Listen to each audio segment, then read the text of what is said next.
Alright, teams, we're back with some more Crisis Core Reunion content because randomly we got a trailer yesterday. Like, it's a little minute-long trailer. There's no dialogue, no story content. It's just cinematics, a bit of gameplay, some PSP comparison footage. And that's kind of it, right? There is stuff to talk about from this, and we'll get to that in a minute. But we did also get an FAQ alongside this trailer. The actual questions and answers don't necessarily matter that much. But we did get the specs for this game on every platform. That's kind of important, obviously. So right here we have the resolutions and frame rates. Obviously, if you're on PC, it's going to be very dependent on your setup. But if you're on next-gen consoles or the PS4 Pro or Xbox One X, you will have the same resolution. But obviously, the next-gen consoles are going to offer 60 frames per second, which you clearly want.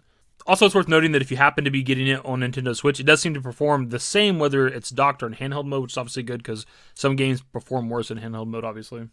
And then, oddly enough, there's a specific note for the Xbox Series S, which is, of course, the all-digital next-gen Xbox. There will be a day one patch to fix the frame rate to where it'll get up to 60, because as of right now, it's only at 30 frames. I don't know why. It's kind of odd. I don't know if that means that only that version of the game will have a day one patch, or if the game in general is going to have a day one patch. I'm not entirely sure. And actually, an additional note that I want to add that I just now realized, looking back at this image, is that the Series S actually only offers the same resolution as like Xbox One and PS4, so it's no better in that regard. If it's your only means to get the game on next gen, then I guess you should go for it because you'll still get that 60 frames. But then again, if you have last gen console, but it's like a PS4 Pro or an Xbox One X, you might go for that version just to get the better resolution. It kind of comes down to what you want. Do you want more frame rate or better picture?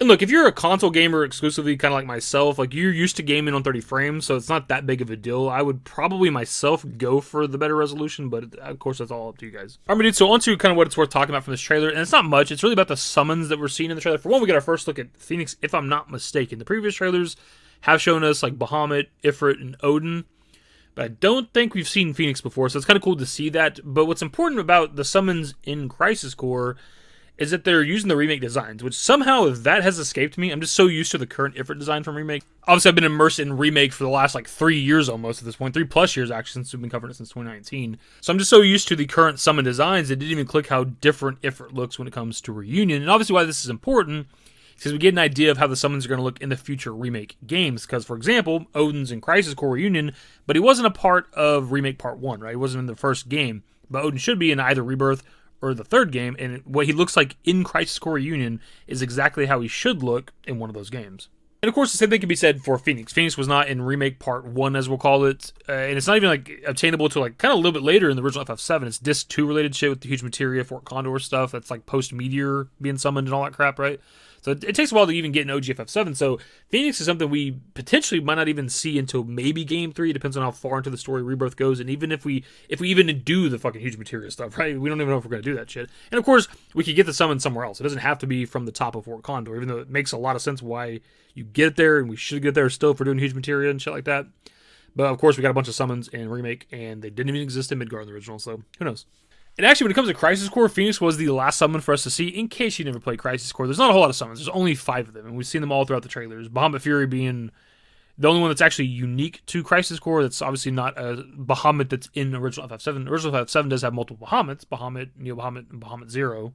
But yeah, Bahamut Fury is unique to Crisis Core. It's really cool design, and its attack is fucking sick. Maybe one of the best summon attacks in all of Final Fantasy, but it's also kind of reminiscent of Bahamut Zero. And I say that just because Bahamut Zero was obviously here first, is in the original Final Fantasy VII, but it's also a Bahamut that attacks the planet from outer space.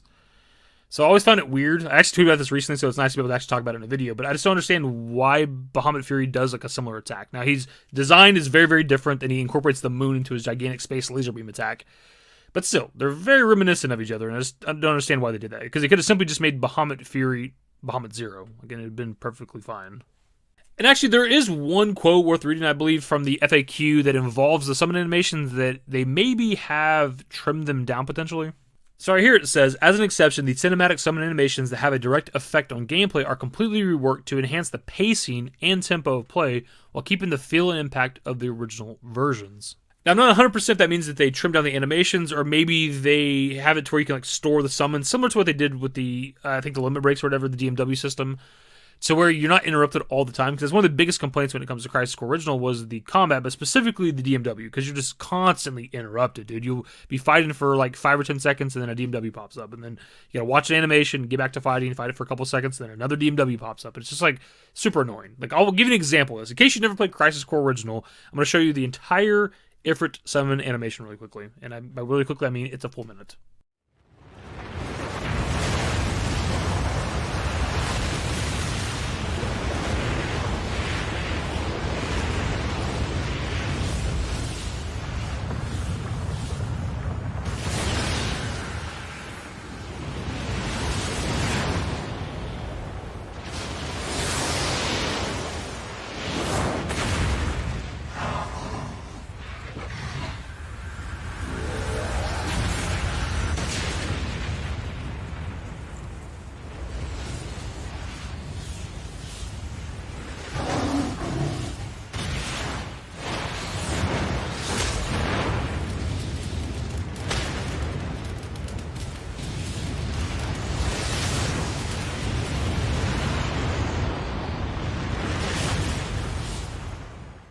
So again, in case you've never played Crisis Core, imagine that interrupting you multiple times throughout a fight on top of the limit breaks attacks and other stuff. It is just super annoying, to be honest. So it would be nice if they did shorten those, or at least maybe if there was like a setting in like the menus or whatever to shorten the animations. Very similar to what they did with like Final Fantasy X, for example. Or of course, if you can store them so they don't activate right away, like that'd be nice as well. Just something that, so you're not interrupting. That way you can like use them when you want to. They're not just pausing the fight, which I assume is what they're talking about here in terms of pacing and tempo. And actually, there is one more thing that we could talk about from this trailer that people were kind of freaking out about yesterday, which was Cait Sith being in the game, which I guess this is missed by a lot of people, which is fine, because there's plenty of extra shit in Crisis Core that you don't have to get. You can play the story and miss a lot of stuff. Like, for example, completing missions in the game unlocks plenty of things, like additional like accessory slots. You unlock additional shops in the game if you do a lot of the side missions and shit like that.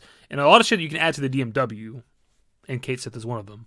So I guess some people just never obtained the Cait Sith DMW when they played original Crisis Core, but yeah, it exists in the original. And I can get why it's missable, because sometimes this shit's not even like rewards for completing the missions in the game, but you'll go into a mission and you gotta open like a specific chest to get this shit sometimes. It's not even the main reward for that mission. That's why it's missable. If you don't explore enough, you're just not gonna get this shit. And that'll actually be a bit of a recommendation, whether you're a newer player or somebody that's played Crisis Core before, but you didn't like play to completion and do all the missions or whatever the case. It's definitely worth doing, and whenever you do these missions, explore a lot. And just do as many as you can for how strong you are at that time, because the missions do have difficulties. When you go on the mission list, they'll tell you if it's normal or hard, very hard, etc. But it's based on you right then and there. So if you level up Zack a bit, then that very hard difficulty will go down to hard, and then it'll go down to normal, and then down to easy, etc., etc. You can also repeat missions in Crisis Core, and if they've kept it the same as the original Crisis Core, you only level up Zack with the DMW system when it gets all 7s, but it happens relatively frequently, I would say, so you can just do missions over and over just to level them up if you're stuck on a particular mission. But my dudes, that'll be pretty much the video. So this trailer was kind of a nice surprise, but at the same time not really necessary. It was cool to get the Phoenix reveal, but we're so close to the release that we just don't need any more trailers or anything. Like, I'm good. Like, I can wait the next couple weeks or whatever. But on top of that, there's bits of Crisis Core that I don't fully remember just because it's been a while since I've done a full playthrough. We're talking several years since I've done a full playthrough. And since my PSP broke a couple years back, it's been a while since I've even played the game in general. So I'm going to go in as blind as I possibly can, even though it's a game that's 15 years old.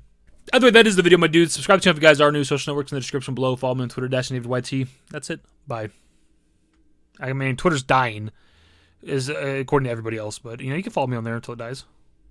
Used to care what people thought, but now I care more, and nobody out here's got it figured out. So therefore, I've lost all hope of a happy ending, depending on whether or not it's worth it. So insecure, no one's perfect. We spend it with no shame. We blow that like Coltrane. We